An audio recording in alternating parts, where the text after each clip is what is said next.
civiles, organizarnos en sociedad civil, sin que por eso nosotros tengamos que ser víctimas de violencia y menos de violencias de género. Igual podemos afiliarnos, tener una afiliación política, podemos elegir y ser elegidos sin que por esto tengamos que recibir violencia de género. Este protocolo está firmado hace mucho tiempo, está en el bloque constitucional. Sin embargo, ustedes ven que en nuestro país este protocolo se ha violado, este pacto se ha violado muchas veces porque en los territorios donde hay conflicto armado, las mujeres cuando se vuelven lideresas, cuando tienen una afiliación política, muchas de ellas son víctimas de violencias de género, de violencias sexuales y muchas veces de feminicidios. También es firmante de la Convención Americana de Derechos Humanos, por medio de la cual se han instaurado eh, instituciones aquí en las Américas donde podemos llevar los casos que en el país no hayan sido investigados adecuadamente y sancionados adecuadamente. Entonces, podemos llevarlo a la Corte Interamericana de Derechos Humanos, todas aquellas violaciones de derechos que tengan que ver, con todo, pero en este caso también con la sexualidad de las personas, las violencias sexuales. También somos firmantes de la Convención de CEDAW. Recuerden que la Convención de CEDAW, está hecha para la eliminación de todas las formas de discriminación contra la mujer, es una de las convenciones que más fuerza dio a todos los países para que construyéramos leyes para evitar la discriminación y la violencia en nuestro país, en todos. La Convención de CEDAW es la que más ha impulsado las acciones de los diferentes países. También la Convención sobre los Derechos del Niño. Aquí en Colombia se ratificó y la llamamos los derechos del niño, la niña y en los adolescentes. Recuerden que en Colombia tenemos lenguaje incluyente hace rato, pero básicamente garantizan todos los derechos a ser cuidados, a tener un padre, una nacionalidad, a estudiar, a tener salud y, por supuesto, salud sexual y reproductiva libre de violencia. También somos firmantes de la Convención de Belén do Pará, esta convención que ha sido tan importante para que los países de Latinoamérica, de América Latina, hayan impulsado. Nosotros la ratificamos con la ley 1248 del 95, que es la primera ley que se hace para sancionar las violencias contra las mujeres. Todavía no tenía muchos elementos, ahorita está modificada, pero es una primera ley que nos acerca a la violencia, sobre todo esta en los contextos intrafamiliares. También somos firmantes de la Convención de los Derechos de las Personas con Discapacidad y esto es muy importante porque ya Colombia incluyó en sus leyes toda una normatividad acerca de la salud sexual y reproductiva de las personas con discapacidad cognitiva o con discapacidad física, porque recuerden ustedes que hasta hace algunas décadas las personas con discapacidad cognitiva eran, eran ¿qué? Esterilizadas forzadamente, básicamente porque los familiares las llevaban hacia los 12 años, sobre todo a las niñas 12 años ya a que la esterilizaran quirúrgicamente porque de pronto quedaba embarazada. O sea, no se pensaba en cómo hago para que no la violenten, sino no quiero que quede embarazada. Eso ya se cambió a raíz de esta Convención de Derechos. También el Estatuto de Roma, que permitió que la Corte Penal Internacional fuera competente para eh, investigar y sancionar todas las violencias o los crímenes de guerra cometidos en cierta época de nuestro conflicto armado interno y gracias a esta Corte Penal Internacional se han sancionado algunos crímenes de lesa humanidad hacia mujeres, hacia colectivos de mujeres, hacia niñas, adolescentes que han sido torturadas y violadas en el marco del conflicto armado. Y la resolución del Consejo de Seguridad de Naciones Unidas, que prácticamente lo que dice es que incluyan muchas más mujeres cuando se vaya a hacer resolución de conflictos, el momento de lograr consensos, la paz, etcétera, etcétera. Y culminan los países a que protejan a las mujeres, a las niñas y a las adolescentes cuando se presenten conflictos, ya sean internos o externos.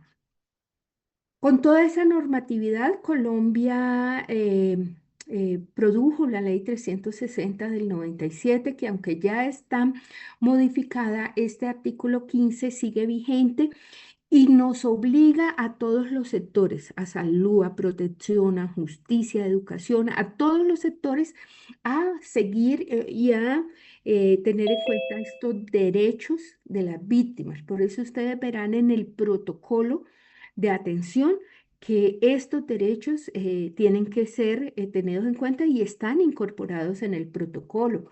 Por ejemplo, el derecho a ser tratado con dignidad, con privacidad y respeto durante cualquier entrevista, ya sea en salud, en justicia o en protección.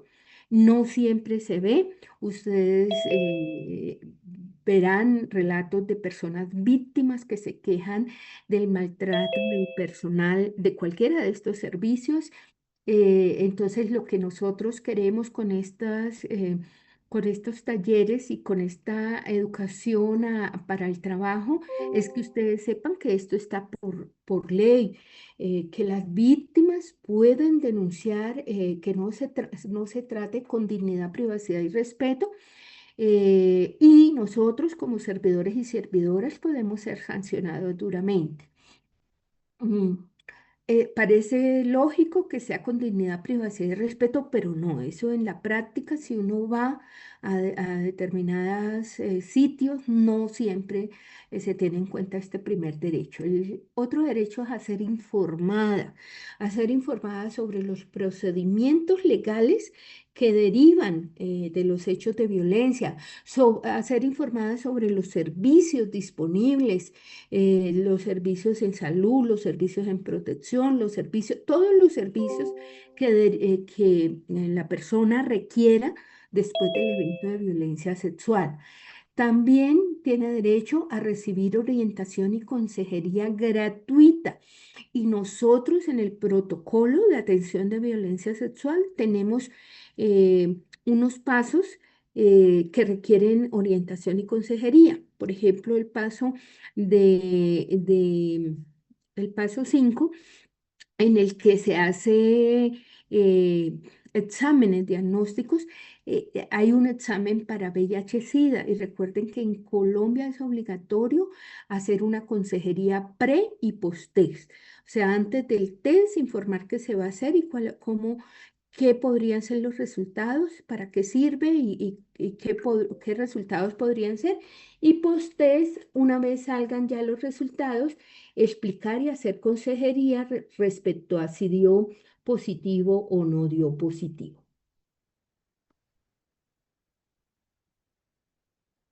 Este, y en el paso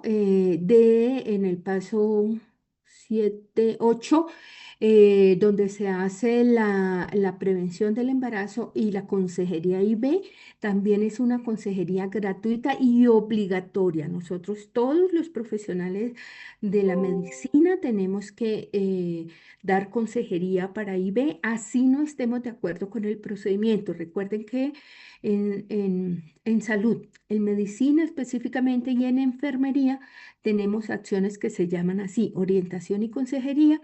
Eso ya está establecido por el ministerio. Siempre hay una guía de qué decir objetivamente y qué no decir, y todos tenemos la obligación de hacerlo.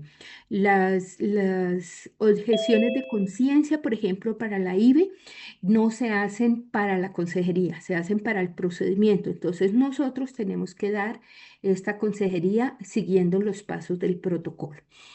Además, tenemos que informarle que la persona tiene acceso gratuito a el examen y el tratamiento si hay alguna infección de transmisión sexual, incluido el SIDA, como resultado de la violencia sexual. También tiene derecho de manera gratuita al examen y tratamiento para todo lo que resulte del trauma físico y del trauma emocional. Tiene derecho a la recopilación de la evidencia médico-legal de manera gratuita y obligatoria y debe ser también informado sobre la posibilidad de tener acceso a indemnización de los perjuicios ocasionados por el delito. También veíamos, y esto es muy importante, y yo aquí siempre me paro a recordarles que en el Código Penal colombiano, en la Ley 599 del 2000, se definen lo que en Colombia son delitos. Todo lo que hay aquí es delito en Colombia y este código los define y pone las penas. Nosotros como y nosotras como profesionales de la salud no vamos a hablar en términos legales, pero sí necesito que todos y todas conozcamos las definiciones porque en la historia clínica nos toca relatarla de tal forma que cuando la historia clínica se vaya a un juicio, con solo leer nuestro relato, allá los fiscales, el juez, todo el mundo sepa exactamente de qué delito estamos hablando. Entonces, en el título cuarto, en el primer capítulo, siempre se habla de todos los delitos que tengan que ver con hechos violentos, cuando se usó la fuerza o la amenaza de la fuerza. ¿Cuáles delitos hay? Acceso carnal violento. Entonces, acceso carnal, recuerden que es cuando hay penetración vía anal, vaginal u oral con el pene o vía anal y vaginal con otras partes del cuerpo, por ejemplo, con los dedos o con objetos. Entonces, acceso carnal es penetración y violento porque usaron la violencia o amenazaron con usarla. El otro delito es el acto sexual, entonces aquí ya no hay penetración, lo que hay es tocamiento, frotamientos, masturbación encima de nuestro cuerpo, de partes de nuestro cuerpo, y violento porque estos actos sexuales se hicieron utilizando la violencia o amenazando con utilizar. ¿Listo? Y el otro delito que se conforma aquí es el acceso carnal, o sea, la penetración o el acto sexual, o sea, los tocamientos, en persona puesta en incapacidad de resistir, es decir, en una persona que estaba bien, pero el agresor le dio algo, benzodiazepinas, alcohol, sustancias, la dejó en incapacidad de resistir y una vez la dejó en incapacidad de resistir, o la penetró, o sea, hay un acceso carnal, o la tocó. Entonces, por ejemplo, como nosotros no podemos usar estos términos en la historia clínica, lo que sí tenemos que decir claramente es, por ejemplo, la paciente relata que iba por el parque Antonia Santos de su ciudad cuando un hombre de tal altura, vestido de tal manera, se le acercó. Ella dice que olía alcohol y la amenazó con un cuchillo, la obligó a irse hacia el bosque, hacia la zona boscosa, la amenazó con herirla si no se quitaba la ropa. Una vez se quitó la ropa, el individuo se quitó sus pantalones y le introdujo el pene en su vagina o por vía anal. Si ve, ahí no usé acceso carnal violento, pero yo relaté en la historia clínica todos esos datos, de tal manera que cuando se vaya la historia clínica al juicio, ya allá todos sepan que eso que se consolidó un delito de acceso carnal violento. ¿Yo qué diagnóstico le pongo? No le pongo diagnóstico de acceso carnal violento porque en salud se tiene que hacer diagnósticos con el código 610, que es una clasificación internacional de todas las enfermedades. Y en ese 610 no hay acceso carnal violento. Lo que hay para estos hechos violentos es un código que se describe como violación. Entonces nosotros cuando es violento, en el diagnóstico le ponemos violación. Cuando no es violento, como estos que se describen en el capítulo 2, lo ponemos como abuso, porque el 610 no tiene estas palabras legales, sino tiene el término abuso en menor de en menores y abuso sexual. Esas son las dos que tiene. Entonces usamos esa terminología. ¿Cuáles están en este capítulo? Pues todos los actos abusivos. ¿Cuándo son abusivos?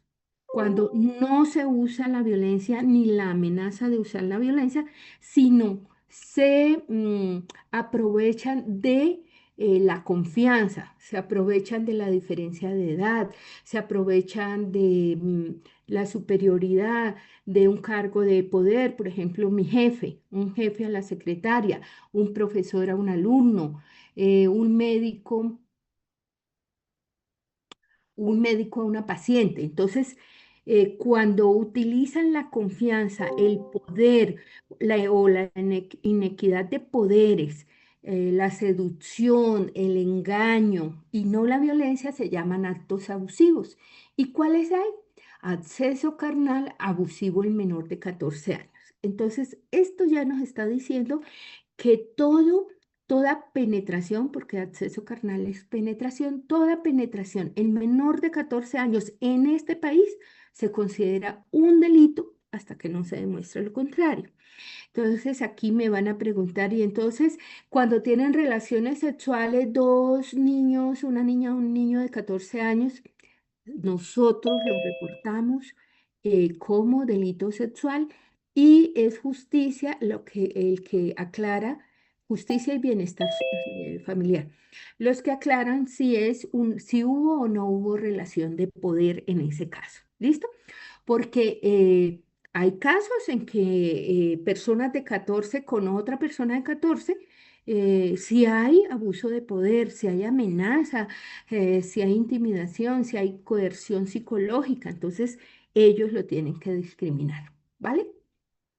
El otro delito que está en este capítulo son los actos sexuales con menor de 14. Entonces, los tocamientos, los frotamientos, la masturbación encima de partes del cuerpo de la persona en menor de 14 también es un delito en Colombia. Entonces, todos los actos sexuales, el acceso carnal, todas las acciones, actos o comportamientos sexuales con menor de 14 en Colombia se definen como delitos y nosotros desde salud lo tenemos que reportar. El otro es el acceso carnal o acto sexual, o sea, la penetración o el tocamiento en abusivo, o sea, usando el poder, no, aquí no la violencia, sino el poder, con un incapaz de resistir. Es decir, ya venía con incapacidad de resistir. Por ejemplo, tiene un retraso mental o una discapacidad cognitiva. Está sedado porque estaba en el servicio de urgencia sedado, está en coma, o sea, tiene una incapacidad física, o sea, previamente tenía la incapacidad y yo usando el poder o la confianza o usando otros mecanismos, lo accedí carnalmente o lo toqué.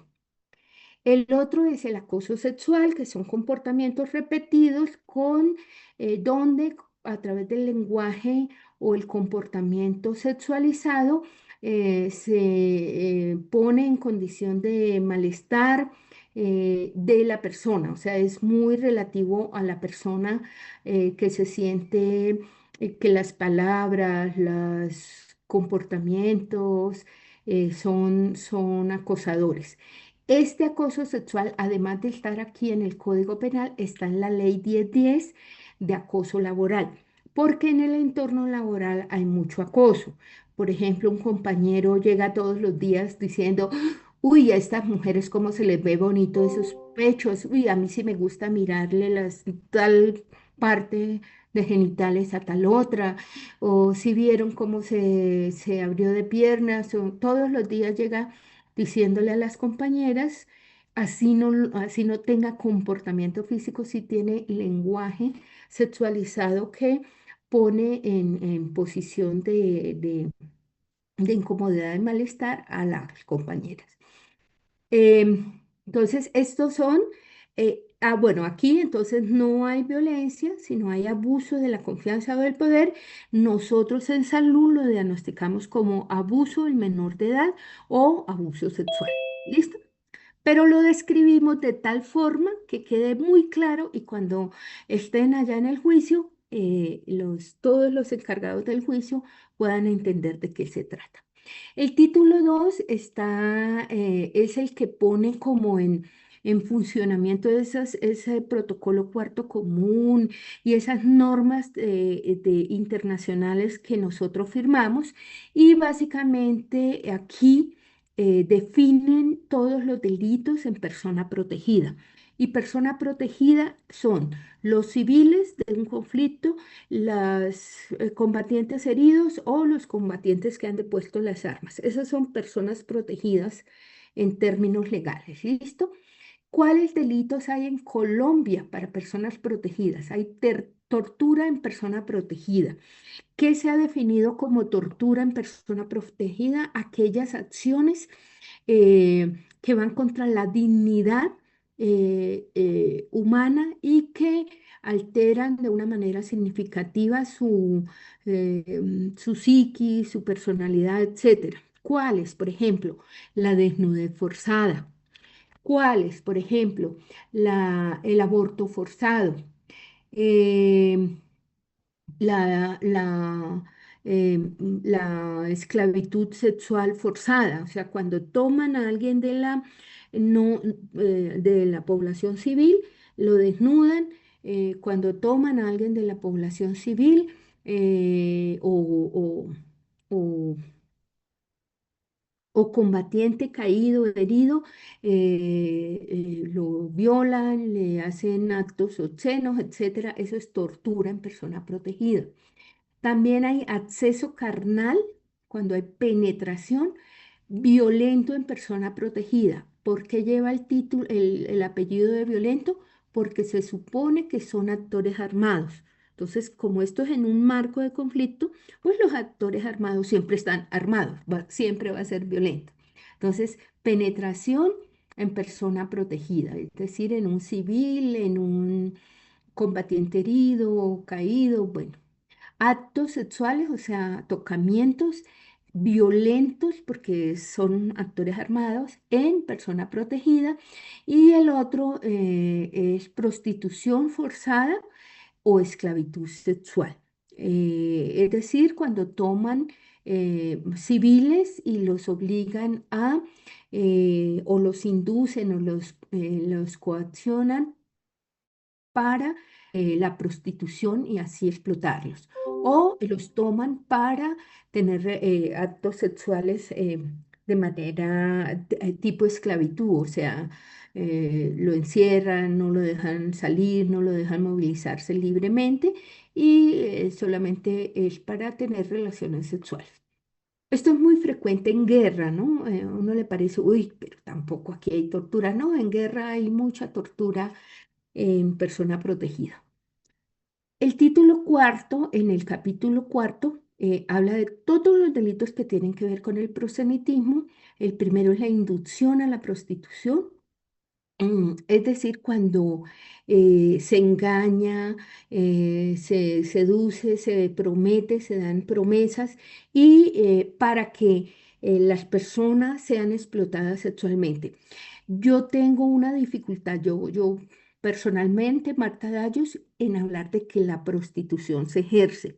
Yo creo que la prostitución es una explotación sexual, entonces para mí ese término es difícil la discusión, ¿no? Porque muchos de estos, en Colombia hay una discusión muy fuerte en que si la prostitución es un ejercicio libre laboral o si la prostitución es una explotación. Yo soy del equipo de que es una explotación, que no se ejerce libremente, que son mujeres que han vivido o personas que han vivido eternamente violentadas y que es una forma más de expresión de esa violencia.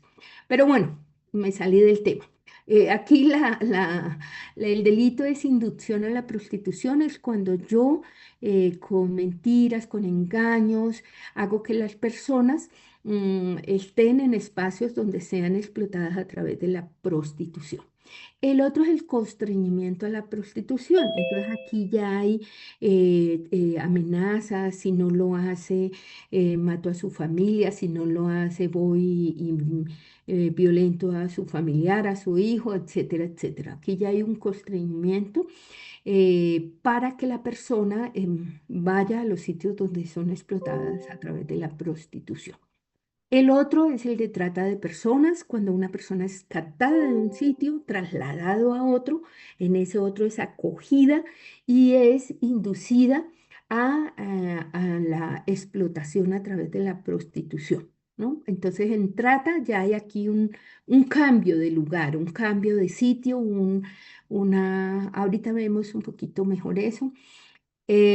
La otra es el estímulo a la prostitución en menores, cuando se les ofrece, esto es prácticamente explotación sexual de niños, niñas, adolescentes, cuando a través de estímulos económicos, estímulos en especie, por ejemplo, ropa chévere, celulares, etcétera, se induce a que los menores de 18 años, y aquí cuando habla de menores es de los 18 años, estén explotados en la prostitución.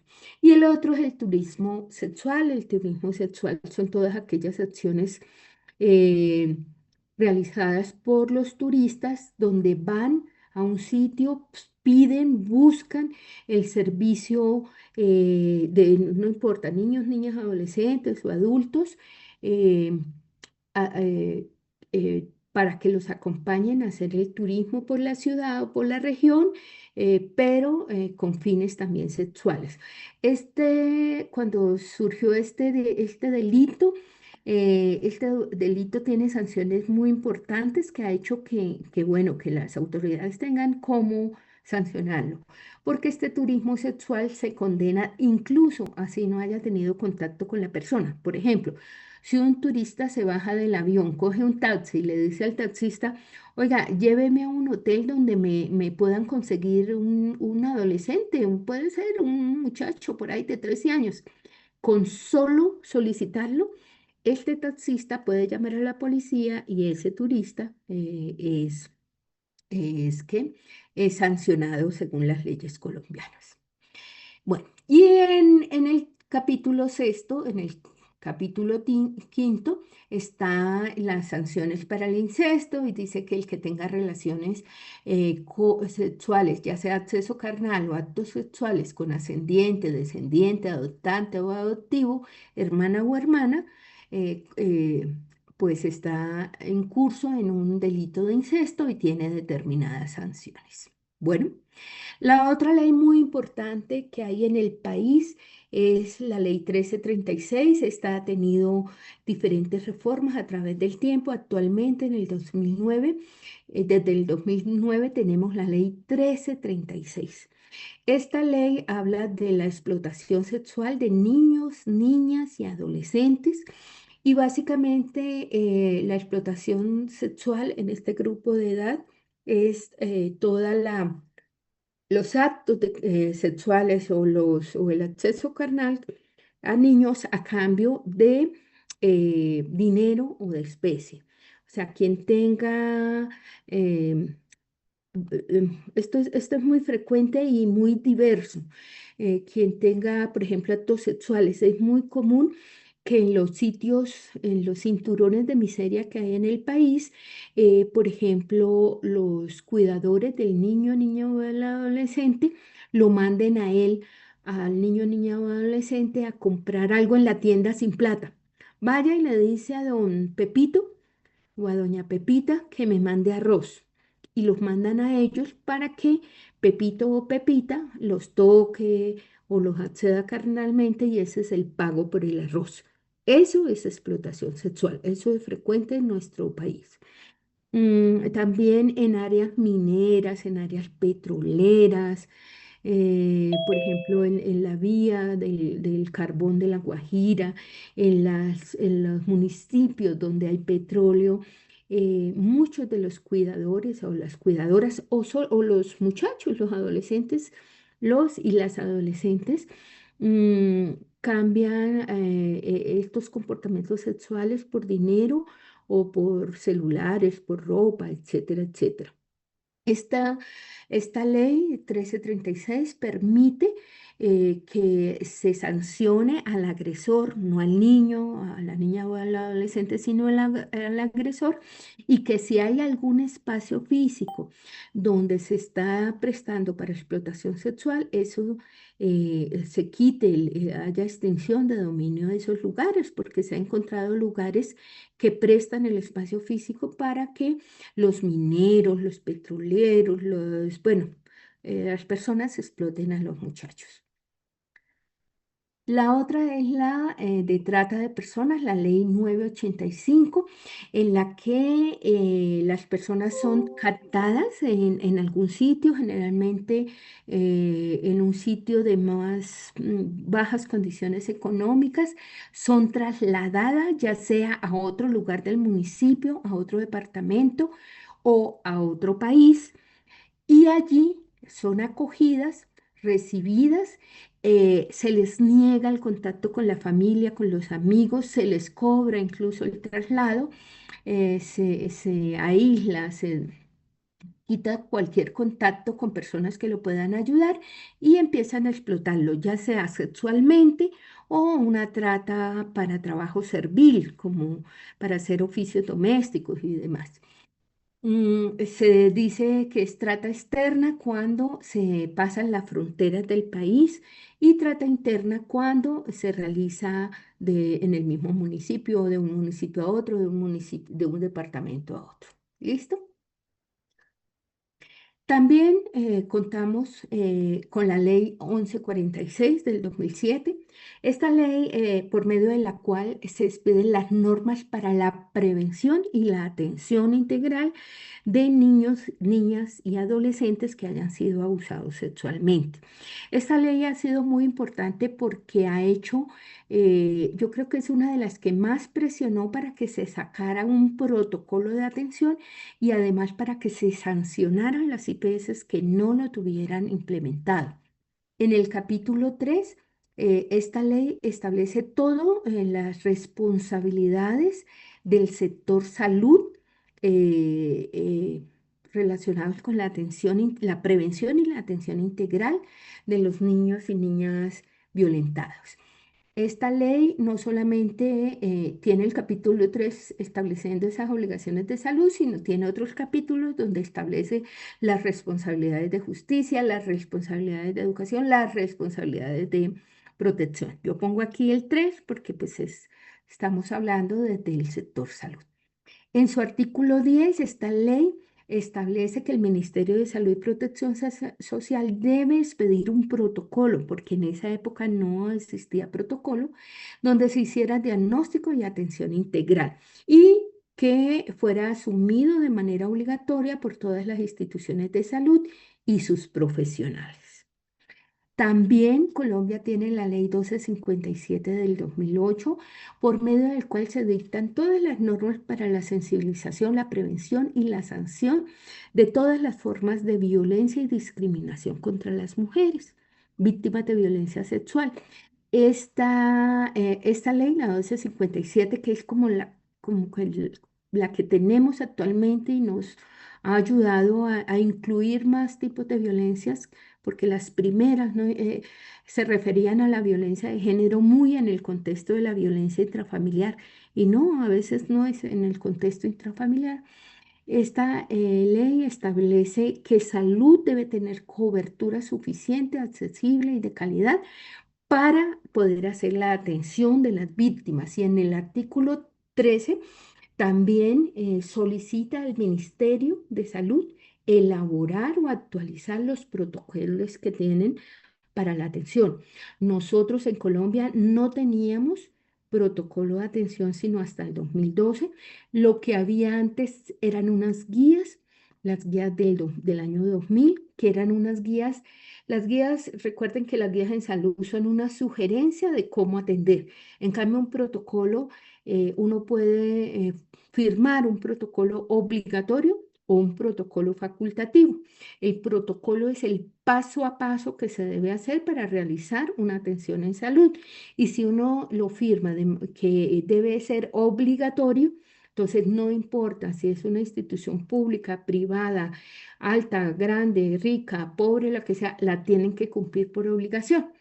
Esta ley, algunas IPS querían que fuera facultativo, es decir, que se hiciera solamente dependiendo de si la IPS consideraba que tenían las condiciones mínimas, pero no, se aclaró perfectamente que no es facultativo, es obligatorio.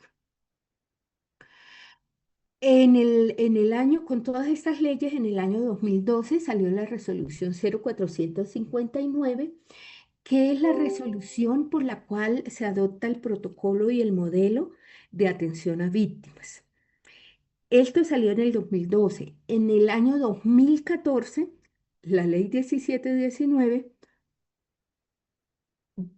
señala que todas las entidades del sistema de salud están en la obligación de implementar este protocolo, el de la 0459, para las víctimas de violencia sexual en el marco del conflicto armado. Es decir, que cuando aparezca una persona en el marco del conflicto armado, así la hayan violentado hace 20, 30, 50 años, 40 años, debe ser aplicado el protocolo de la 459.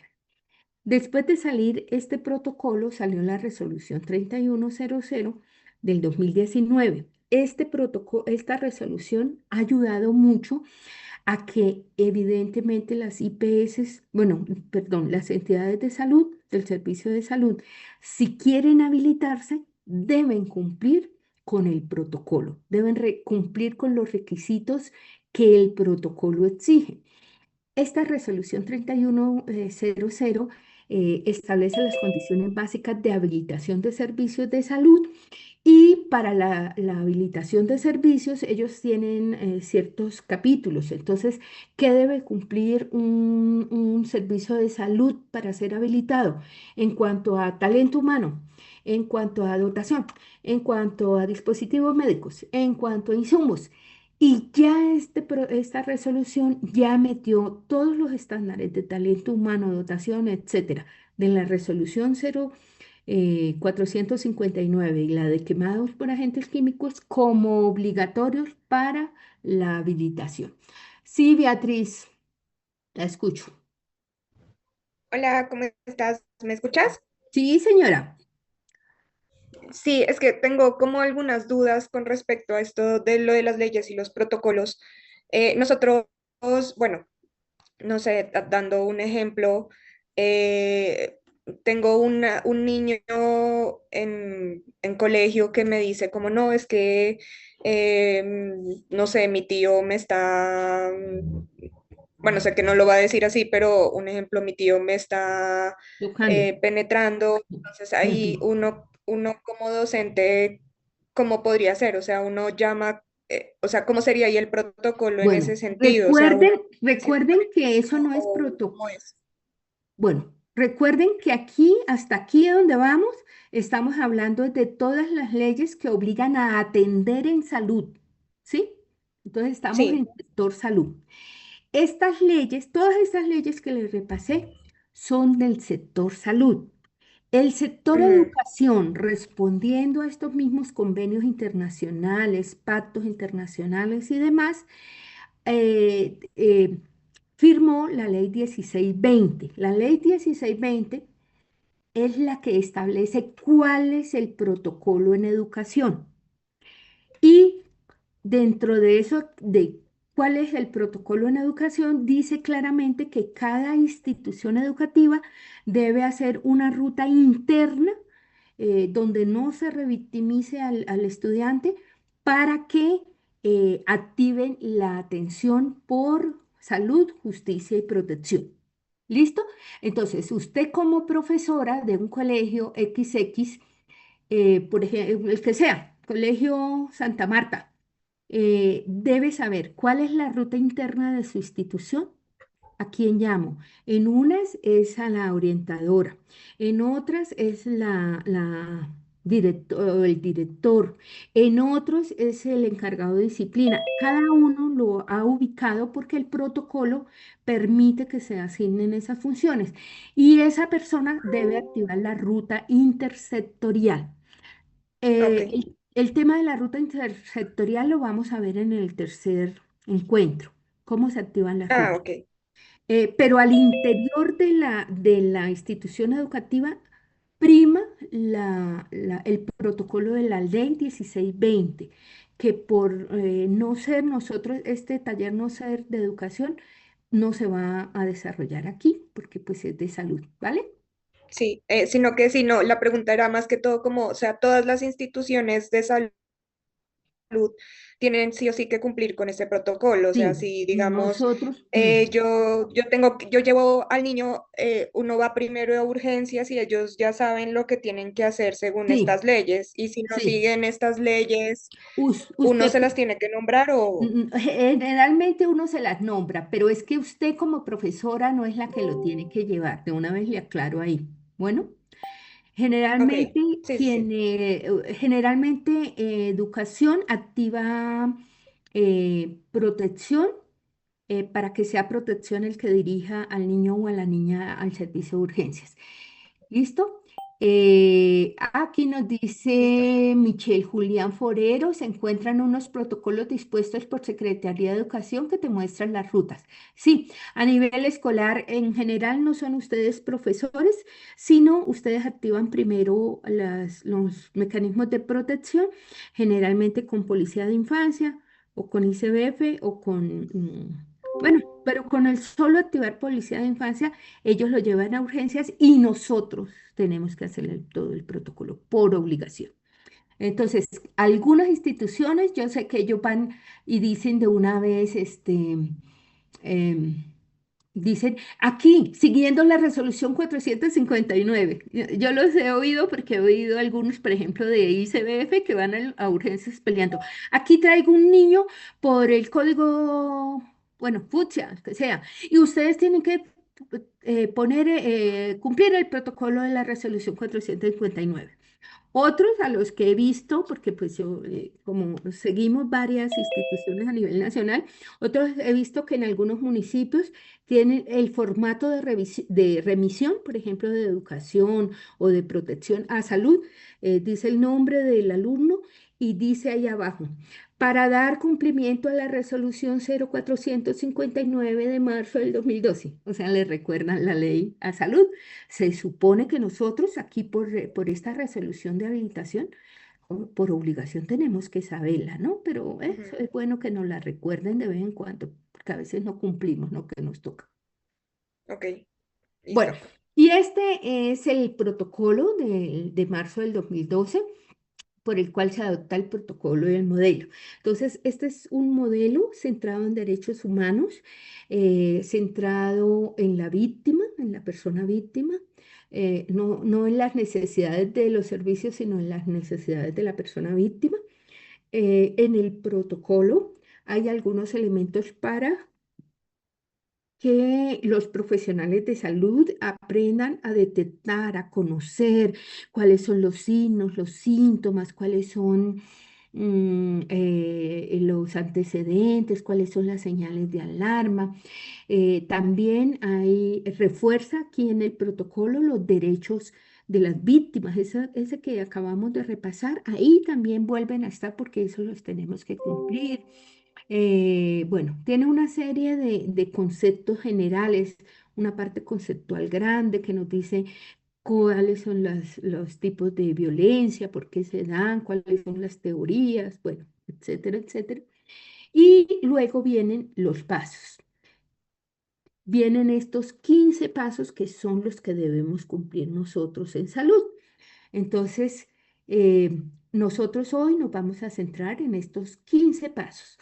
Estos son los 15 pasos que son obligatorios para todas las IPS, que todos los servidores y las servidoras, no solamente los profesionales, los no profesionales también, deben conocer, porque desde esta habilitación 3100 del 2019 no se habilitan instituciones de salud o no se les vuelve a dar habilitación, porque eso hay un tiempo de habilitación y luego hay que renovarla, no se les da habilitación a ninguna institución si nosotros, los que trabajamos ahí, no tenemos el certificado. Si no tenemos certificado, no se habilitan los servicios. Yo sé que en muchas IPS dicen mentiras, yo sé que mucha gente compra los certificados, los venden a tal lado, a tanto, pero esa no es la idea. El sentido de este protocolo, de estas normas, es que nosotros, incluso desde el pregrado, por ejemplo, yo soy médica, desde el pregrado de medicina me enseñan el protocolo. Si estudio psiquiatría, en el posgrado de psiquiatría me enseñan el protocolo. En el posgrado de pediatría me enseñan el protocolo. O sea, que en todos los estos y luego ya cuando estemos trabajando, hagamos el curso. Eso es un curso de formación para el trabajo que generalmente es de pocas horas, pero que repasemos otra vez el protocolo. Yo sé que hay muchos que lo compran y que no lo hacen y por eso cuando uno va a pedir la atención la hacen mal. Eso lo sé. Pero la intención de estos cursos es que no seamos de esos que inventan, sino que de verdad nos enteremos que hay 15 pasos que debemos realizarlos, que es obligatorio. Entonces, en estos 15 pasos para la atención hay dos pasos que no se hacen directamente con la víctima, que se tuvieron que hacer porque, como les decía, hasta el 2012 Colombia no tenía protocolos, o sea, no tenía paso a pasos. Entonces se tuvo que hacer unos pasos previos para poder preparar las instituciones, preparar el talento humano, preparar a la comunidad para poder hacer exigible este protocolo. Entonces, el primer paso es la preparación a la comunidad. ¿Qué dice el protocolo de la preparación a la comunidad? El protocolo nos pide que todas las instituciones de salud empecemos a difundir los derechos de las personas víctimas de violencia sexual, porque hasta ese momento las poblaciones en general no sabían que ellos tenían derecho. Eso ya estaba antes, desde las guías, que era derechos, pero como no había un protocolo obligatorio, las guías son facultativas, si hay personal, si no hay personal, si hay condiciones, si no hay condiciones. Las guías son una orientación, o sea, no había un protocolo obligatorio, entonces muchas instituciones no hacían lo que las guías decían. Entonces, que empezáramos a difundir cuáles eran los derechos de las personas, eh, sobre todo el derecho a la gratuidad, el derecho a la inmediatez de la atención, el derecho a la dignidad y al respeto de las personas, el derecho a la atención de todos los aspectos físicos, mentales, psicosociales, bueno, todo eso. Por eso, desde que salió el protocolo, ya muchas EPS, perdón, cuando uno se va a afiliar, que le dicen, no le dicen a uno mucho. Uno va, pasa los papeles, pero ellos tienen la obligación de mandarle a uno cuáles son los derechos y los deberes en esa EPS. Y entonces dentro de los derechos generales, por ejemplo, derecho a acceder a los servicios, a tener información, a tener los servicios por consulta externa, por urgencias, por no sé qué, bueno, todos los derechos se incluye ahora, desde cuando este protocolo se incluye los derechos si yo soy víctima de violencia sexual. También teníamos que informar las competencias y las responsabilidades de las instituciones en salud. Nosotros en el sector salud tenemos varias instituciones, varios niveles. El primero es el Ministerio de Salud. El Ministerio de Salud, la competencia y la responsabilidad es dar los lineamientos de la atención, actualizar el protocolo, actualizar los protocolos de salud, vigilar los territorios, los departamentos, a ver si están implementando y si están cumpliendo con las indicaciones de salud. Otra institución de salud es la superintendencia. La superintendencia es la encargada de vigilar. La vigilancia primaria la realizan las secretarías municipales, pero también la realiza, una vez ha pasado por la Secretaría Municipal, la realiza la Supersalud y es la encargada de sancionar a las instituciones que no cumplen, que niegan servicios, que no realizan la atención. ¿Vale? ¿Qué otra instancia hay? Las EPS. Las EPS son las encargadas de gestionar el riesgo económico en salud, de gestionar las redes de atención, o sea, quién atiende urgencias, quién atiende consulta externa, quién atiende hospitalización, cuál es mi red de prestadores de los servicios. En general, las EPS no prestan servicio. Lo aclaro porque al principio de este protocolo, cuando se presentaba una persona víctima de violencia sexual, la mandaban a la EPS y en la EPS no se prestan servicios. Se gestionan los servicios, pero no se prestan servicios de salud. Eh, ¿Qué otra institución hay? La Secretaría Departamental, que es la encargada de dar lineamiento. Ellos son como el ministerio en el territorio, de dar lineamientos, capacitaciones, orientar a las instituciones de salud del territorio y hacer seguimiento de la implementación de los protocolos, de las guías, de todo esto. Las secretarías municipales son los encargados de la vigilancia de las IPS del municipio, o sea, ellos son los que van al municipio. Si hay una queja, es que no prestaron servicio, es la Secretaría Municipal o distrital la que va, se desplaza hasta la IPS, mira qué pasó, revisa la historia clínica, pone impone pues como la necesidad de hacer reforma, mejoras, un plan de mejoras a tanto tiempo y las sanciones las escala a la Supersalud si no responden con ese plan de mejoramiento. Y las IPS, que sí son las que hacen el protocolo, son las IPS que tengan urgencia, las que hacen el protocolo. Entonces son las encargadas de implementar los 13 siguientes pasos de la, del protocolo. También nos pedían, bueno, era obligatorio o es obligatorio hablar de las competencias para que se pueda como direccionar a las víctimas al sitio donde era, donde es, y no, no mandarlo. Entonces, bueno, de la EPS no hablé mucho, entonces ellas son las encargadas de gestionar el riesgo económico, de vigilar las redes de prestación. Se supone que son las encargadas de vigilar el riesgo en salud, o sea, hacernos acciones de mirar qué riesgos tenemos, eso nunca lo han cumplido, por eso la pelea de los modelos de salud, porque ellos vigilan riesgo económico, pero nunca han cumplido con vigilar riesgo en salud. Y como ellos son encargados de contratar las redes de atención, entonces cuando llega una víctima al servicio de urgencias, es muy importante que esa IPS contacte a la EPS para que una vez la víctima salga de urgencias, la EPS ya tenga establecidos los controles externos por consulta externa, porque ellos son los que saben qué red de prestadores tienen. También este protocolo pide informar sobre horarios y sitios de atención. Entonces, generalmente nos pedían hacer rutas para la comunidad, pero rutas muy claras, no con esta flecha para allá ni esto, no. Rutas es en qué hospitales hay urgencias, dónde es la dirección, dónde es el teléfono para que entre directamente al servicio de urgencias. ¿Listo?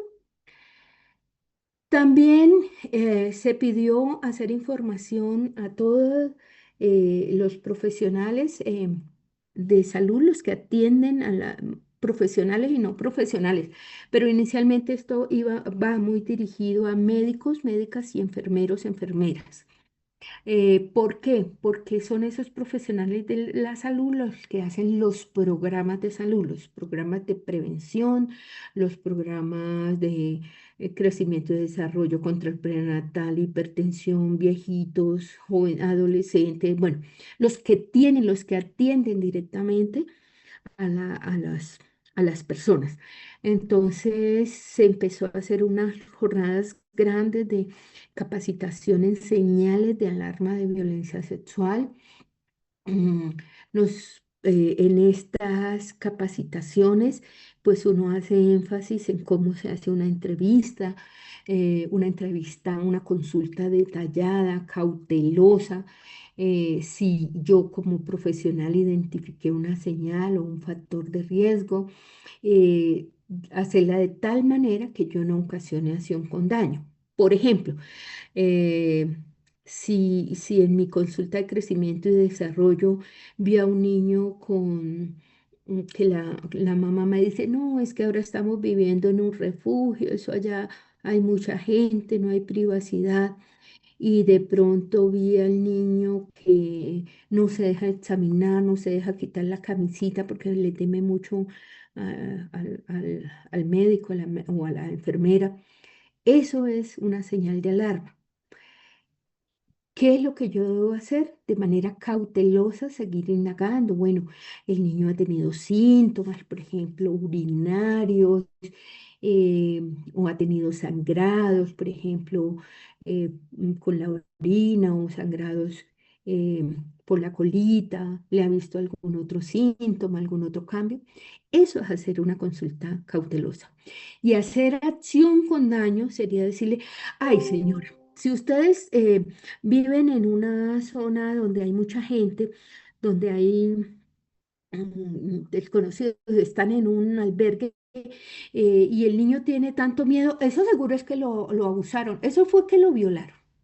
Eso es hacer acción con daño, porque tener al frente o identificar un factor de riesgo o la coincidencia de uno de los signos o síntomas con antecedentes de, por ejemplo, allá en ese sector, violaron el año pasado, violaron a un niño, eso es un antecedente, y el niño está asustado conmigo. O sea, tener esas dos coincidencias no significa que yo confirme, yo como profesional de la salud, confirme un tipo de violencia sexual. ¿Listo?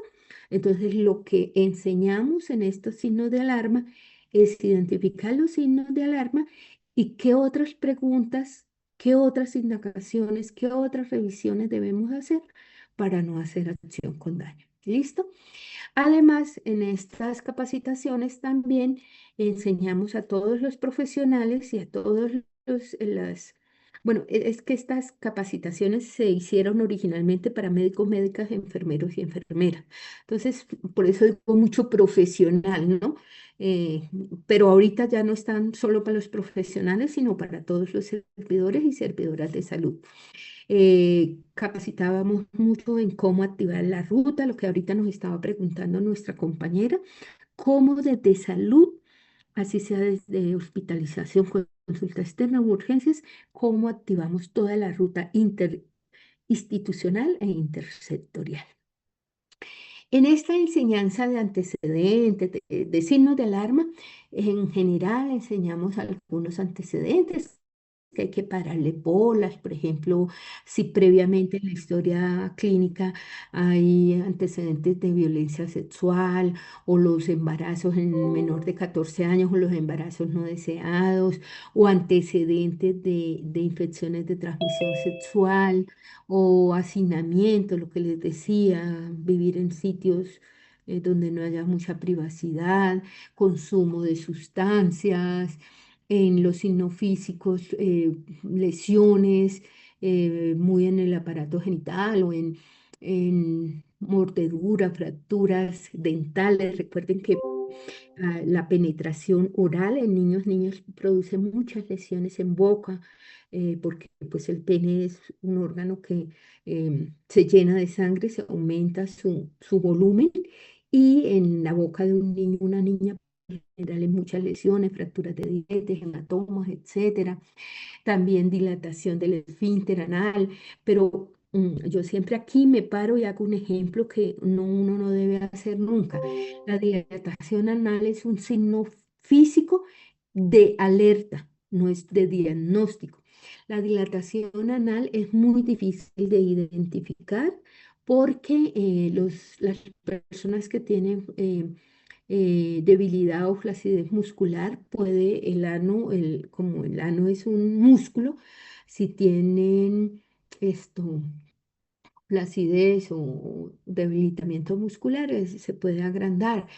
La dilatación anal es síntoma de muchas cosas, de estreñimiento, es síntoma de problemas digestivos, es síntoma de flacidez del tono muscular y síntoma de violencia sexual. O sea, pero hay que averiguar todo lo demás. Y el ejemplo es que yo fui testiga experta para un caso de un muchacho de 9 años con una discapacidad mental que un psicólogo que le hacía las terapias domiciliarias, le estaba haciendo la terapia. Él dice que le vio el ano dilatado y le informó de una vez a la cuidadora que llamara a la mamá para decirle que era violencia sexual. A ese niño fue llevado inmediatamente a urgencias, evaluado primero por un médico general que no le vio dilatación anal, luego por un pediatra que tampoco le vio dilatación anal, hasta que consiguieron por allá una gastroenteróloga que dijo, sí, eso es dilatación. Y ya empezó el proceso judicial. Entonces, la primera pregunta es, ¿qué hace un psicólogo viéndole el ano a un niño? No sé. ¿Y cómo a un psicólogo le enseñan qué es una dilatación anal si nosotros en medicina se nos dificulta a veces saber si es dilatación o es flacidez? De hecho, dos médicos dijeron que no había, solamente la gastroenteróloga, que yo creo que ella no tampoco sabe de eso, pero bueno. La aparición de un signo no significa, hay que indagar muy bien porque hay muchas causas de los signos físicos. ¿Listo? Ese es mi ejemplo que siempre doy porque me pareció desastroso todo lo que le pasó a ese muchacho, que además de tener la discapacidad cognitiva, le tocó pasar por 1000 exámenes, por 1000 evaluaciones, etcétera. También la presentación de ITS es un síntoma o el embarazo del menor de 14 años. Hay síntomas psicoemocionales como miedo de las personas, incomodidad con abrazos o con contacto físico en adultos y en adolescentes, por ejemplo, la depresión, los intentos suicidas, el cutting, las conductas autodestructivas como el consumo de sustancias, como meterse a pandillas y demás. ¿Listo? Esas son como cosas que se le enseñaban, yo las traigo ahí como para recorderis, pero eso queda aquí en la presentación, no se preocupe. Y lo otro que se hace en las capacitaciones para los prestadores de servicios de salud es indicarles pues que se deben hacer em, preparación para la atención no solamente de adultos, sino de niños, niñas, adolescentes, porque la mitad de la población víctima de violencia sexual es de este grupo etario, de menores de 18 años. Entonces, que se preparará no solamente para la entrevista de adultos o para el examen físico de adultos, sino también para los menores de 18 años. También se indica y se les repite 1000 veces que la violencia sexual en Colombia es una urgencia y como urgencia requiere una atención inmediata. De hecho, el protocolo dice que es una urgencia que se debe clasificar como triage 1, es decir, de atención inmediata. Apenas se sabe pasarlo a el médico o la médica que lo entreviste y lo valore. También se les explica a todas las servidores de las IPS el tipo de multas que hay si no se cumplen. Nosotros, siempre que veamos este protocolo o cuando nos den cursos de- del protocolo a médicos, médicas, enfermeros y enfermeras, les hablan de más o menos cuántas son las multas. La ley 1146, que es la de niños, niñas puso multas altísimas a las IPS que no hagan un tratamiento adecuado. También se les explicaba aspectos importantes que acompañan a este protocolo, como por ejemplo que desde salud mental Se estableció que para víctimas de violencia sexual se pueden autorizar hasta 60 sesiones por salud mental, es decir, más de una por semana, porque al año tenemos 52 semanas, pues para víctimas de violencia sexual hay límites hasta 60 sesiones al año, porque pueden ser sesiones individuales, familiares, grupales, o sea, se puede incluir muchas de estas acciones. Y además que las controles y las atenciones por especialistas no deben tener autorización ni junta médica por parte de la EPS. Las EPS, uno lo que les informa como IPS es, aquí tenemos un afiliado, lo vamos a atender, luego le pasamos la cuenta de cobro. Y ahí en la cuenta de cobro puede ir atención por psicología, psiquiatría, pediatría, bueno, lo que necesite. Porque recuerden que dentro de los derechos está la atención gratuita por los riesgos, digo, por todos los traumas físicos y emocionales. Además, si esa persona que fue como es una urgencia, en Colombia las urgencias son de obligatoria atención en en la institución de urgencias más cercana y se debe atender a todas las personas que estén en el territorio nacional, así sean extranjeros, así sean colombianos que no tengan EPS, todo eso se debe hacer gratuito. Eso tiene lo que los que no tienen EPS se deben atender gratuitamente y el Estado envía la plata. Esas platas son de otra cuenta del Estado que se mandan para aquellas personas, por ejemplo, migrantes que no estén regularizados, no tengan EPS, turistas que no tengan los servicios, aunque los turistas siempre tienen el, el seguro que obliga todo país para poder entrar al país, ¿no? Pero si hay alguien que no tiene salud, que no tiene EPS, no es que se le niegue el servicio. Bueno, si tiene EPS, pues sí se le pasa la cuenta de cobro a la EPS. Si no tiene, pues se le pasa la cuenta de cobro al Estado. Bueno, lo otro, en lo que se capacita también muy bien a médicos, médicas que son los que hacen las historias clínicas, es que eh, hagamos redacciones.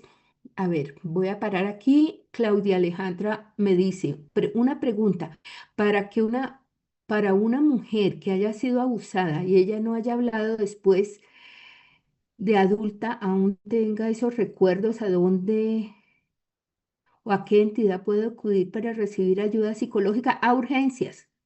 Recuerden esto, todas las violencias sexuales en el país, no importa el tiempo, la fecha, todas las violencias sexuales se mandan al servicio de urgencias más cercano o al servicio de urgencias de la red de prestación.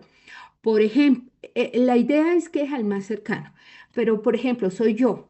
Yo hasta ahora relaté y yo tengo mi EPS y yo conozco más o menos el servicio de urgencias de mi EPS y me identifican a mí como víctima de violencia y le digo al más cercano, yo puedo decir, no, yo no voy al más cercano, yo confío más en el de mi EPS y yo prefiero que me envíen a tal IPS que tiene urgencias, ¿sí? O sea, ahí se respeta la voluntad de las personas, porque pues ellas tienen derecho a escoger el servicio. Sin embargo, en Colombia una urgencia es al servicio más cercano. Por eso hay tantas peleas, porque las ambulancias cuando recogen los heridos se los llevan al más lejano, no, es al más cercano, ¿vale? Pero si yo tengo capacidad de decidir, yo puedo decidir al mío, al que me gusta, al que sea, al que conozco. ¿Listo? Siempre se hace el protocolo, no importa el tiempo que haya pasado, no importa. Y esto es muy importante no solamente para la población civil, sino para aquellas personas en el marco del conflicto armado, porque es que si yo estoy en un conflicto armado, yo no voy contando de una vez. Yo cuento cuando me siento más o menos protegida, más o menos que no me van a revictimizar. Eso puede ser después de 10 años, 20 años, 15 años. Entonces, se debe hacer el mismo protocolo, no importa el momento en que fue abusado. Bueno, entonces también hay que aclarar que quienes hacemos la historia clínica la debemos hacer tan clara y tan detallada porque hay condiciones que agravan la conducta delictiva. Entonces, por eso les decía, es muy importante que así nosotros en salud no hablemos con términos eh, legales, judiciales, si sepamos cuáles son las definiciones, porque hay algunos de esos delitos que tienen penas agravadas. Entonces es muy importante para un acceso a la justicia de verdad, a la verdad, a la justicia, a la reparación, a la no repetición, que eso se sancione como se debe, con las penas máximas. ¿Cuáles son? Em, por ejemplo, si el delito sexual es en menor de 14 años, tiene agravantes. Por eso es muy importante poner la edad. Y esto es importante, por ejemplo, cuando llega una adolescente de 14 años recién cumplidos con un embarazo de 6 meses. Yo como médico o médica debo decir, la niña tiene 14 años más 15 días y por examen físico encontré un embarazo en semanas. Entonces ahí, esa incongruencia, eso significa que ese embarazo se dio antes de que eh, ella cumpliera los 14 años y eso tiene un agravante, ¿vale? También tiene agravante la explotación sexual comercial de menores de 18 años. Entonces es muy importante, a veces nos llegan muchachos que ya han cumplido 18 años, pero si uno hace una buena entrevista y sabe desde hace cuánto empezaron a explotarlo sexualmente, ahí ya tiene agravante. Entonces, este paciente de 18 años, quien dice que desde que tenían 14 años o 15 años había venido siendo explotado por el vecino del barrio que que le entregaba objetos, dinero, ¿Listo? También tiene agravante cuando es un delito con, eh, con hermano, hermana, adoptante, adoptivo, bueno, que sea entre la familia, también hay que describirlo para que pueda tener más pena. También cuando el delito se hace contra una persona vulnerable. Y en Colombia, según la sentencia de la Corte, los vulnerables son los menores de edad, los menores de 18 años, la población étnica, recuerden que en Colombia hay 5 etnias, los indígenas, los afros, los palenqueros, los run y los raizales. Entonces, si es de alguna etnia, hay que describirlo porque tiene penas. También las mujeres embarazadas son personas vulnerables, también los mayores de edad y las personas en el marco del conflicto armado. Además, está fuera de ese concepto de la Corte, pero también se considera persona vulnerable el habitante de calle. Cuando hay una discapacidad física o psíquica, cuando eso también hay aumento de la pena.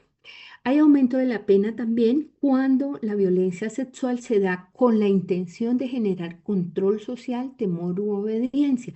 Entonces, por ejemplo, en el conflicto armado se ha sabido de muchas acciones en las que un actor armado llega, separa a las mujeres, las niñas y las adolescentes y delante de sus esposos, padres, hijos, son violentadas sexualmente, básicamente para infundir temor o para que las personas se desplacen y les dejen los territorios. O sea, esto es muy frecuente en conflictos. También cuando ponemos a la persona en incapacidad de resistir o cuando ya está en incapacidad de resistir, tiene aumento de la pena. Cuando hay secuelas como transmisión de infecciones sexuales, embarazos, cuando hay traumas físicos o emocionales relevantes, también hay aumento de la pena. ¿Listo? Entonces, quienes hagamos la historia clínica debemos ser muy cuidadosos y describirlo muy bien para que sirva como elemento de prueba. Bueno. El segundo paso es la preparación institucional. ¿Qué nos pide este paso? ¿Qué le pide a las instituciones? Le pide que en el eje de talento humano, pide que cada IPS delegue a una persona responsable, cada IPS y cada EPS deleguen a una persona responsable del tema, que sea o profesional de la salud o de ciencias sociales. No puede ser administrativo porque pues no entiende de los procesos de atención. Esta persona delegada tiene muchas funciones, tiene que estar pendiente de si el protocolo se está implementando, si hay profesionales nuevos, ya se les hizo la inducción de cómo está adaptado el protocolo aquí en la institución.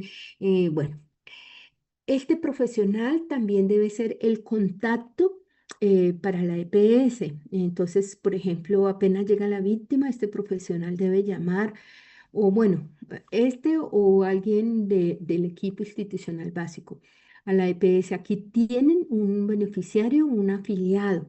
Necesitamos que mm, se le dé la consulta externa para tal tiempo. Bueno, ahorita vamos a ver qué cosas debe hablar esa persona con la EPS. También esa persona debe ir a las mesas intersectoriales, porque allá es donde se coordina la activación de las rutas, se actualizan las rutas, se hacen verificación de que todos los sectores estén cumpliendo las rutas. También, bueno, este delegado, el gerente debe nombrarlo con un oficio, con un documento legal. También con un oficio o un documento legal debe conformar un equipo institucional básico, que si es muy chiquita la IPS, pues debe estar conformado por alguien de medicina y alguien de enfermería. Pero si es más grande, por alguien de enfermería, medicina, trabajo social, salud mental y alguien del área administrativa. ¿Qué hace este equipo? Este equipo debe hacer gestión de casos, mirar si los casos han sido bien atendidos para dar recomendaciones a la gerencia para que se capacite o recapacite a la gente, o mirar si la dotación y esto fue lo que falló, entonces darle las recomendaciones. Eh, de este equipo institucional básico puede dividirse en funciones como por ejemplo quién activa la ruta intersectorial, porque pues el médico está muy ocupado haciendo los 15 pasos. Entonces, qué otro personal puede hacer la activación de la ruta? Bueno, todas esas cosas. Y también de talento humano se pide que haya capacitación y apropiación del protocolo por parte de todas las personas de la institución. Este equipo interinstitucional o la persona encargada debe verificar que de verdad las personas lleven el certificado, pero de verdad eh, se apropien del conocimiento. También el protocolo habla en cuanto a la infraestructura, de que debe garantizarse un acceso directo, es decir, que se haga capacitación a quienes estén haciendo las acciones de vigilancia o seguridad de la IPS para que no se revictimice, o sea, no se pregunte, ¿y por qué viene? No, porque me violaron, pero ¿eso cuándo fue? ¿Eso es de ahorita o de hace No, nada. Si la persona llega porque me violaron, esa persona de seguridad debe pasarla inmediatamente a la parte administrativa de admisiones, para que admisione. Y esa persona de admisiones también debe estar capacitada para que solamente se le pregunte el nombre, la cédula y si está afiliada a alguna EPS. Esas son las tres cosas que debe preguntar, nada más. ¿Listo? Entonces, esta garantía de que las víctimas no sean revictimizadas incluye una capacitación a vigilancia o seguridad y a las personas que hacen admisiones. En cuanto a las instalaciones físicas, se pide que todas las IPS tengan insumos de dotación para el abordaje, o sea, un kit de atención donde hayan guantes, donde hayan medicamentos, donde hayan eh, las pruebas para ITS, las pruebas de embarazo, todo, que esté todo completo, en un espacio específico, o sea, que todos sepan dónde está. Si llega esta noche una víctima de violencia y yo estoy de turno, yo sé que voy a tal lado y allá está. que sea fácil, accesible, o sea, que no lo dejen con llave ni con nada de eso para que yo pueda ir y coger el kit y venirme a atender la persona y que sea seguro para que nadie le saque elementos, porque el kit tiene solamente los elementos que se van a usar en una persona. O sea, tiene los 28 días de tratamiento de profilaxis para el VIH. Si le sacan dos o tres pastillas de eso, ya el tratamiento queda incompleto. O tiene las pruebas rápidas de embarazo, de ITS, de VIH. Si le sacan una prueba, ya no se le puede hacer a esa persona.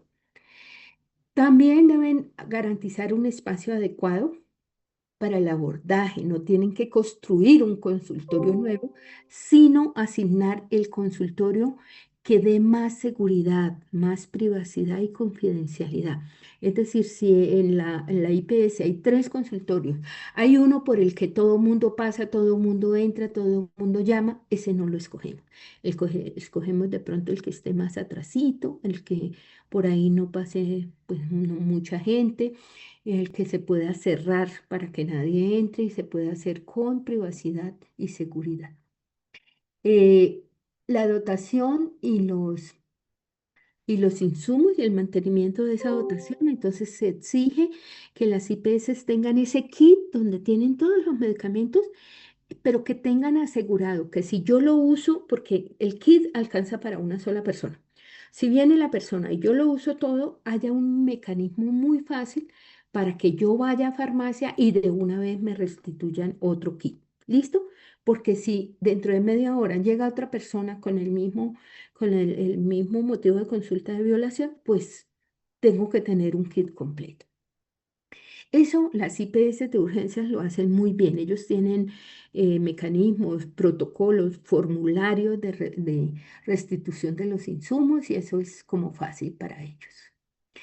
En cuanto al proceso de certificación del equipo, la resolución 3100 dice que cuando se va a certificar una IPS, los que van a certificarla van a revisar que las IPS que oferten servicios de consulta externa, urgencias u hospitalización cuenten con un programa de atención que básicamente es un documento del proceso institucional. Es decir, que esa resolución 0459 se haya convertido en un documento institucional, un protocolo que dé cuenta de la institucionalidad. Por ejemplo, si en mi institución hace el triage, el médico, entonces yo digo, "Oh, en el paso 3 pasa por el médico para que realicen el triage.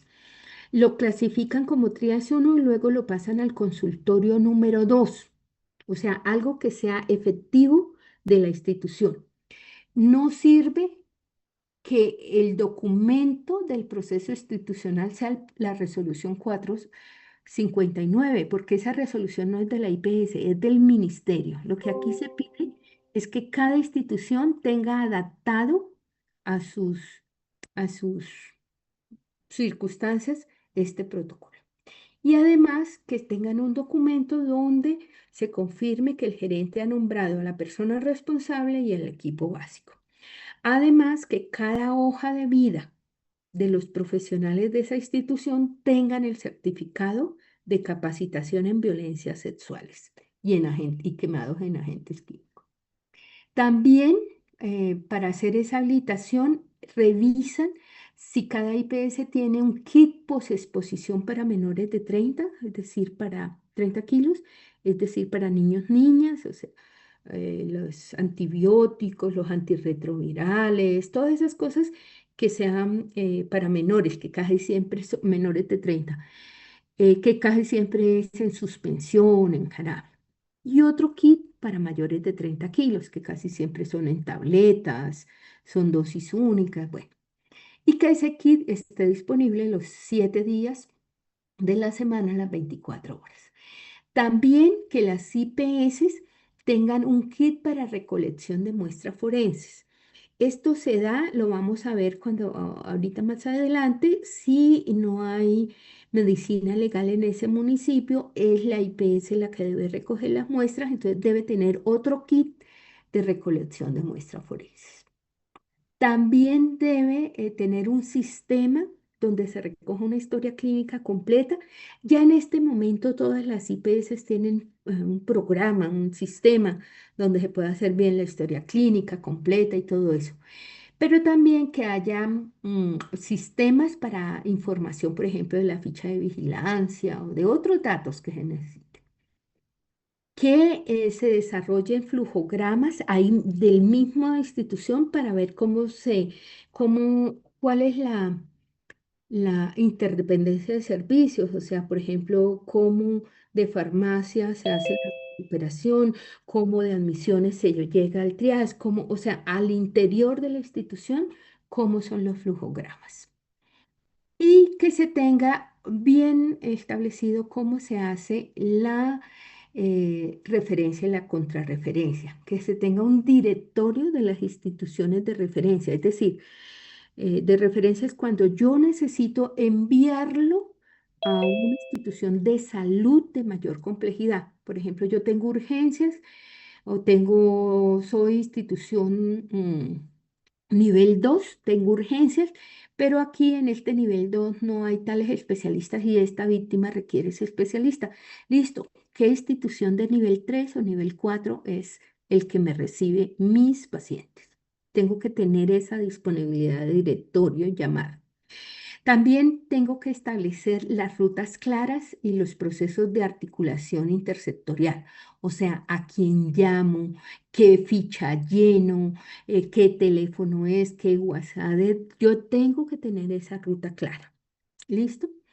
Y también una disponibilidad de directorio de otros actores. Si en mi municipio hay, por ejemplo, un albergue que lo ofrece es una ONG, pero ellos me reciben todas las víctimas que no puedan volver a su casa esa noche por riesgo o lo que sea, yo lo tengo que tener también que otros sectores hay en comunidad que me puedan facilitar.